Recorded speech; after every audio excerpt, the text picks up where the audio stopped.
Dan Teteh sampaikan keseriusan kepada suami untuk benar-benar ingin kembali. Bahwa aku berubah, aku menyesal dengan semua yang sudah terjadi. Setiap dosa itu masih ada kesempatan bertobat di hadapan Allah. Surat Az-Zumar ayat 53. Qul ya ibadiyalladzina asrafu ala anfusihim la taqnatu min rahmatillah. Innallaha yaghfiru dzunuba jami'an.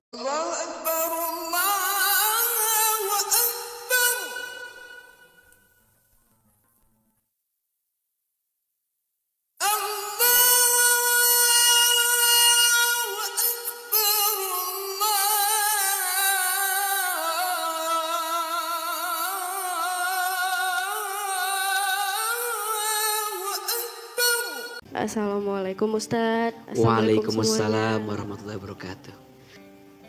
Jadi saat ini saya adalah seorang single parent. Saya mempunyai 3 orang anak dari 1 suami. Jadi saya menikah itu di usia muda 19 tahun. Kehidupan rumah tangga saya sangat bahagia, cukup baik. Kami berdua memulai bisnis bersama, bekerja bersama, saling. Namun di tahun 2023 kemarin saya dan suami mengalami drop materi. Jadi kami memutuskan untuk hijrah ke Sumatera Utara, tempat kampung suami saya gitu. Saya pikir saat di sana kehidupan akan menjadi lebih baik dari segi materi, kemudian agama. Namun saat saya di sana ternyata apa yang saya harapkan itu jauh berbeda gitu. Dari lingkungan saya belum nyambung, kemudian suami saya juga menjadi cuek, dalam arti dia mengabaikan. Jadi ada satu momen yang dia bicara bahwa kalau kamu ingin materi yang lebih cukup, perhatian yang lebih banyak, cari aja suami yang lain.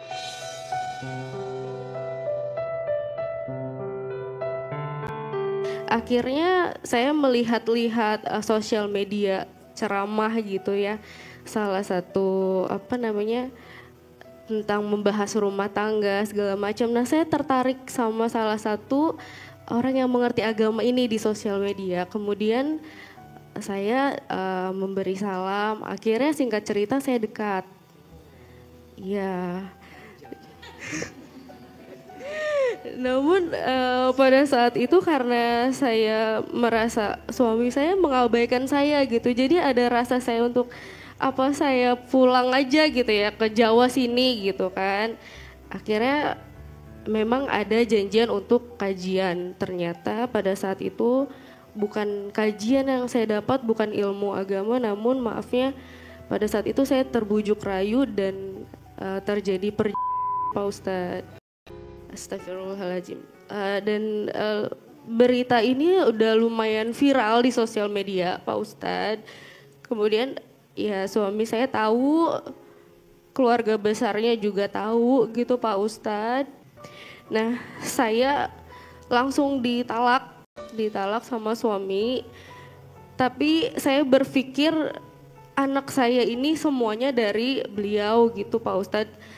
Dan namun kan keluarga besarnya sudah benci sama saya gitu Pak Ustadz ya. Saya tuh pengen banget keluarga saya tuh utuh lagi gitu Pak Ustadz. Tapi gimana caranya untuk saya meminta maaf kepada suami saya dan keluarga besar saya gitu. Karena kan ya beritanya sudah viral di mana-mana juga.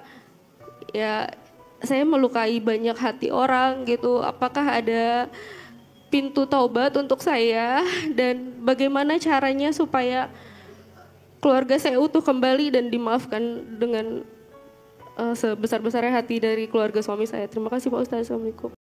Kita coba meluruskan dulu terkait dengan beritanya ya. Yeah. Ini kan dari satu sisi ya. Ahilman kan nggak tahu secara detail apakah iya atau tidak. Karena khawatir begini. Apalagi sudah ada embel-embel guru, embel-embel ustadz. Ya seharusnya seorang yang paham agama lebih menjaga diri gitu. Untuk tidak melakukan sesuatu yang dibenci oleh Allah. Karena salah satu ciri seorang ulama yang baik itu adalah dia yang takut kepada Allah. Dia yang takut melakukan sesuatu yang melanggar aturan Allah. Maka mohon maaf, saya tidak pada konteks mendiskreditkan seseorang. Tapi menurut saya kalaupun itu terjadi sangat disayangkan. Tapi semoga itu tidak terjadi. Mungkin itu hanya salah satu keterangan dari kakak saja. Dan kejadian kita nggak tahu kan. Apakah betul seperti itu atau enggak. Karena kalau sekali ketemu langsung ini asa cepet banget ya. Kan biasanya ada prosesnya dulu apa gimana gitu ya. Jadi saya agak kurang bisa nerima secara informasi. Jadi mungkin perlu dijelaskan lebih utuh dan lebih detail. Yang kedua, Teteh sudah minta maaf sama suami pasti. Sudah minta maaf sama keluarga udah pasti. Tapi tentu tidak mudah untuk dimaafkan. Apalagi untuk dilupakan. Tapi kalau menurut Ahilman, coba libatkan anak sebagai jawaban dari semua alasan yang ada. Semoga suami ingat sama anak-anak. Mungkin cinta kepada istri agak sedikit kecewa karena istri pernah berpaling dengan yang lain. Tapi semoga melihat wajah anak jadi jawaban untuk bisa kembali lagi.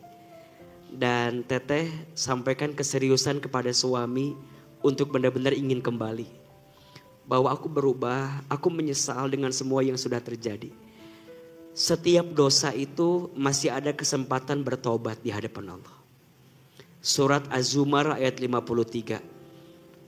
Qul ya ibadiyalladzina asrafu ala anfusihim la taqnatu min rahmatillah. Innallaha yaghfiru dzunuba jami'an. Wahai hambaku yang pernah melampaui batas dalam berbuat dosa.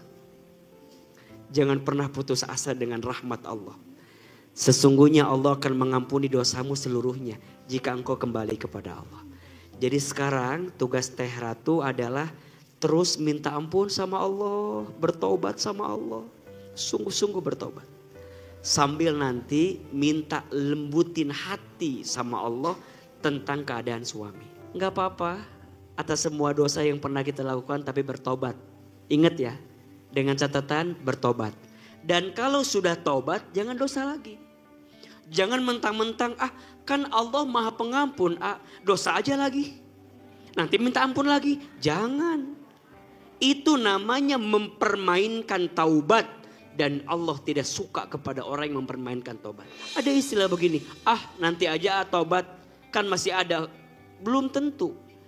Waktu gini, anugerah yang paling besar itu namanya fursatu taubah. Diberikan kesempatan bertobat.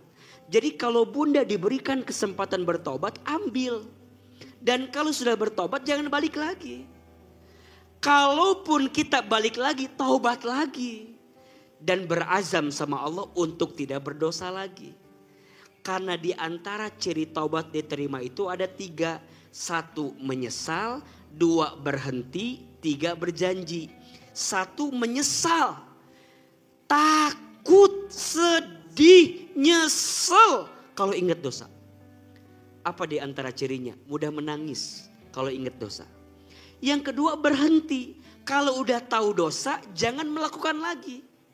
Yang ketiga berjanji ke depan mau lebih baik. Semoga masih ada kesempatan, ruang di hati suami untuk bisa memaafkan semua kesalahan.